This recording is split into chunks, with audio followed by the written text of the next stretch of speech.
வருமானத்துக்கு அதிகமா சொத்து சேர்த்ததா தொடரப்பட்ட வழக்குல கைது செய்யப்பட்டுள்ள சசிகலா, இளவரசி சுதாகரன் ஆகியோர் பெங்களூர்ல இருக்கிற பரப்பன அக்ரஹார சிறையில அடைக்கப்பட்டாங்க.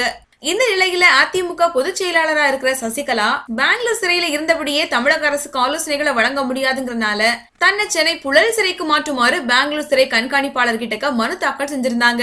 இது குறித்து மூத்த வக்கீலும் சொத்து குவிப்பு வழக்கில் கர்நாடக தரப்புக்காக சுப்ரீம் கோர்ட்ல ஆஜரானவருமான RB ஆச்சாரியா கருத்து தெரிவிக்கும் போது, ஒரு சிறையிலிருந்து மற்றொரு ஊர்ல இருக்கிற சிறைக்கு மாற்றுவது குறித்து சம்பந்தப்பட்ட சிறை நிர்வாகம் முடிவு செய்யலாம். ஆனா சசிகலா மீதான சொத்து குவிப்பு வழக்கை பொறுத்த வரைக்கும் தண்டனையை பெங்களூர் தனி நீதிமன்றம் பிறப்பிச்சிருந்தாலும் அதை உச்சநீதிமன்றம் தான் உறுதி செஞ்சது.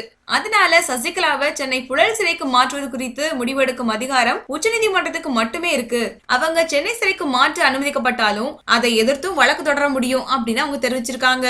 இதனிடையே உச்சநீதிமன்றம் உறுதி செஞ்ச தீர்ப்பை மறுபரிசீலனை செய்யுமாறு மறுசீராய்வு மனு தாக்கல் செய்ய சசிகலா தரப்பு ஆலோசனை நடத்திட்டு வராங்க.